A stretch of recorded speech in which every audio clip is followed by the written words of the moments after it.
CPM area secretary advocate Firoz Babu ഉന്നയിച്ച ആരോപണങ്ങൾക്ക് ശ്രീ മേച്ചേരി ഹുസൈൻ ഹാജിയുടെ മറുപടി. പ്രിയപ്പെട്ടവരെ, CPM ഏരിയ സെക്രട്ടറി ഇന്ന് എനിക്കെതിരെ ഒരു അഴിമതി ആരോപണം ഉന്നയിക്കുകയുണ്ടായി. ഞാൻ ആ കേട്ട ഉടനെ തന്നെ എന്റെ സ്റ്റേറ്റ്മെന്റ് എടുത്ത് പരിശോധിച്ചു. 1,00,000 പരന്നാണ് അദ്ദേഹം പറഞ്ഞതെങ്കിലും അത് 1,20,000 അത് തന്ന ഒരാളുണ്ടല്ലോ, അദ്ദേഹമാണ് അത് തെളിയിക്കേണ്ടത്. എന്തിനാണ് തന്നതെന്നും അത് അഴിമതിയാണോ എന്നല്ലോ. പിന്നെ എന്നെക്കുറിച്ച് അറിയുന്ന എല്ലാവർക്കും അറിയാം എനിക്കതിന്റെ ആവശ്യമില്ലെന്ന്. പിന്നെ ഇതുകൊണ്ടൊക്കെ ഇത്തരം ആരോപണങ്ങൾ കൊണ്ടൊക്കെ എന്നെ ഒതുക്കാൻ പറ്റുമെന്ന് വ്യാമോഹിക്കുന്നുണ്ടെങ്കിൽ അത് വെറും വ്യാമോഹം മാത്രമാണ്.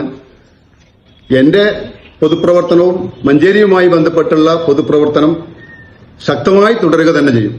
വിജിലൻസിൽ പരാതി നൽകി തുടർ നടപടികളുമായി മുന്നോട്ടു പോകുമെന്ന് അഡ്വക്കേറ്റ് ഫിറോസ് ബാബു പറഞ്ഞു. മാനനഷ്ടത്തിനുൾപ്പെടെ പരാതി നൽകുമെന്നും ഏതന്വേഷണത്തോടും സഹകരിക്കുമെന്നും മേച്ചേരി ഹുസൈൻ ഹാജി അറിയിച്ചു. പുല്ലൂരിൽ നിന്നും 93 കേരള.